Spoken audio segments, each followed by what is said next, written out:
tree diagrams for multiple events. Another way of looking at multiple events instead of a table is with a tree diagram.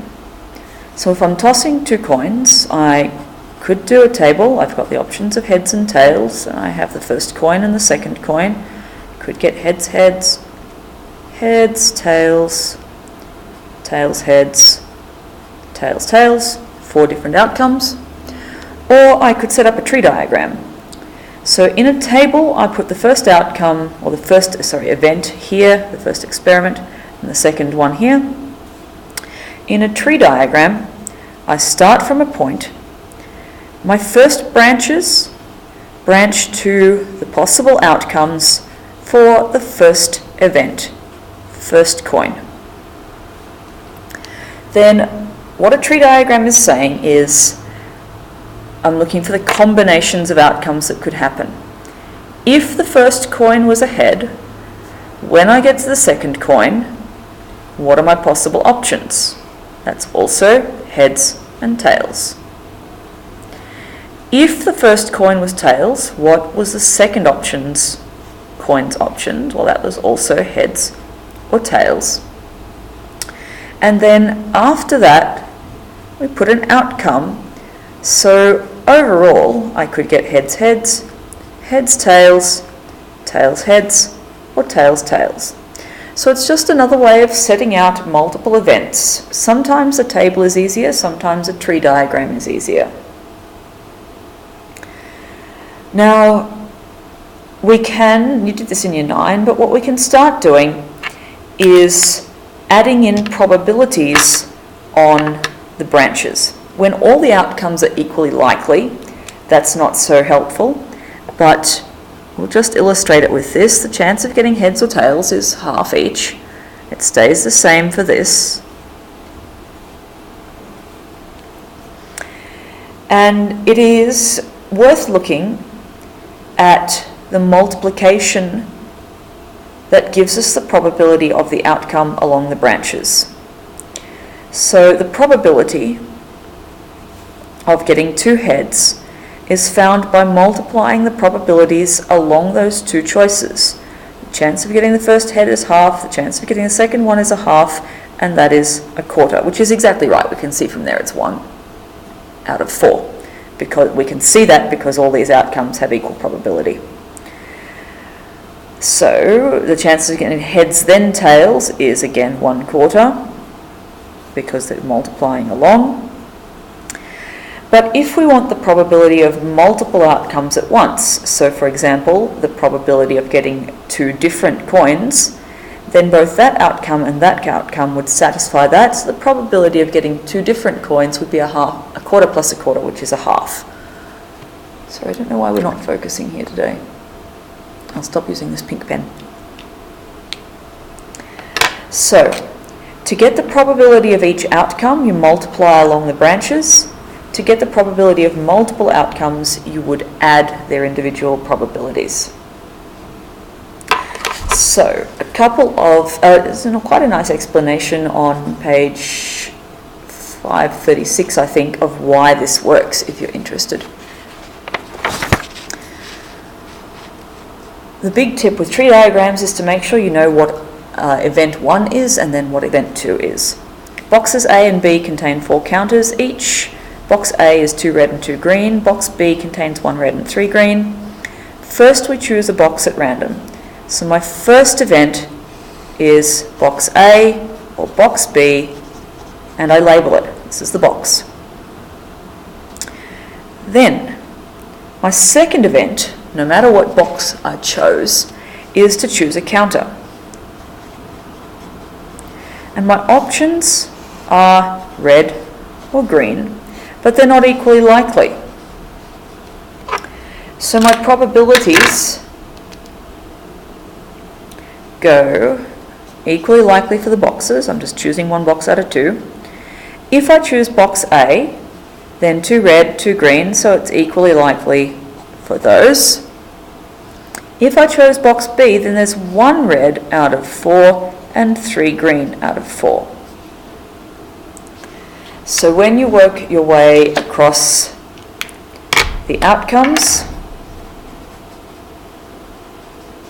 I could get box A and red, box A and green, box B and red, box B and green. I can work out the probabilities. A half times a half is a quarter. A half times a half is a quarter.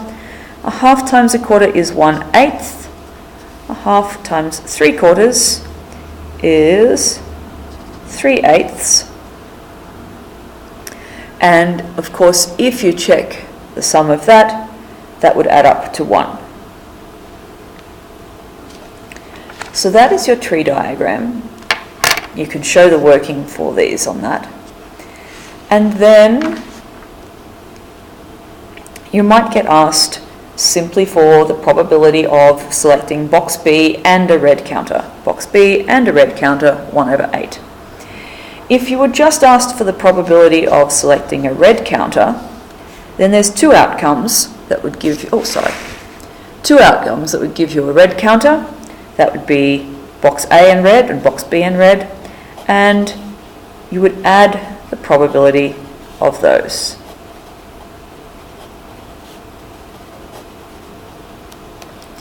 So this allows us to work out probabilities with a tree diagram when not all outcomes are equally likely.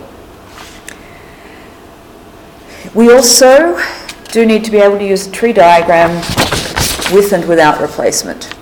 So a bag contains 5 blue and 3 white marbles. 2 are chosen without replacement.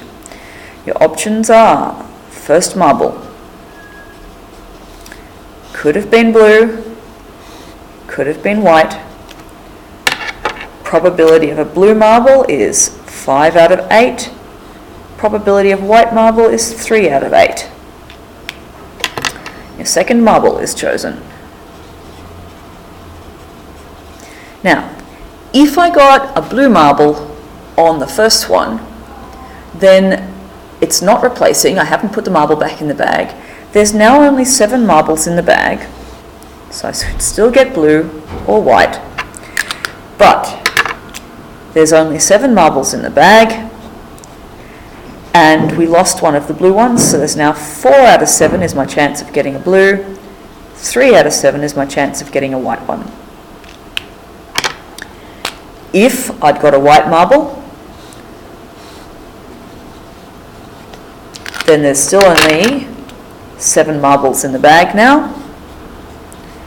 I took a white one, so I'm down to 2 white marbles, so the chance of getting another white one is only 2 out of 7, and I'm still left with 5 blue marbles.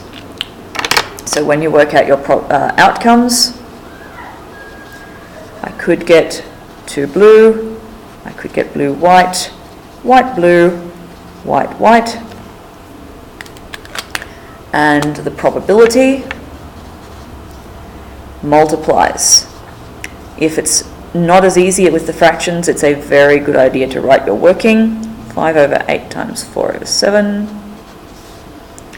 So you're following along the branches to find out what we've got. That's 20 over 56.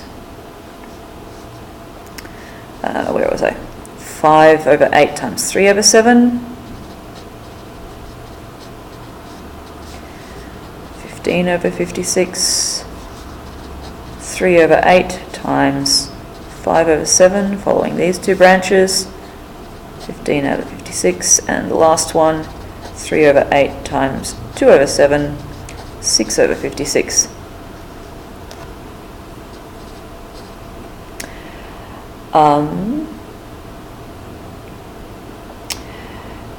Now you would want to simplify, but it is also quite useful to double check when they're all with the same denominator that all adds up to a probability of 1.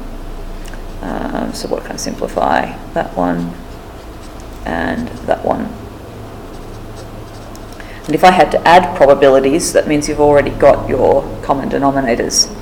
So if I got asked for a couple of probabilities in this scenario, so for example, the probability of getting a blue marble then a white marble, that's just this one's probability, 15 out of 56.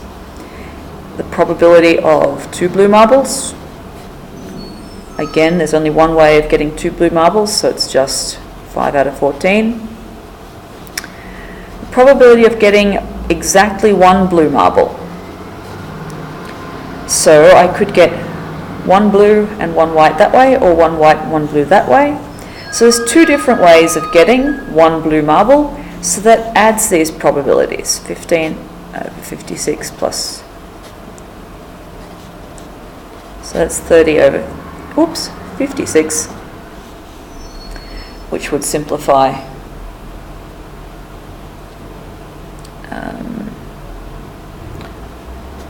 we've got 15 out of, mental blank today, 25, 29. So when you're looking at the probability, if there's only one way of getting that outcome, you've just got its probability from here. If there's multiple ways of getting its outcome, then you have to add the probabilities of each different way of getting that outcome. So for your tree diagram, work out if it's with or without replacement. If it is without replacement, your second set of probabilities is going to be changed, because what you do with the first one changes what's available.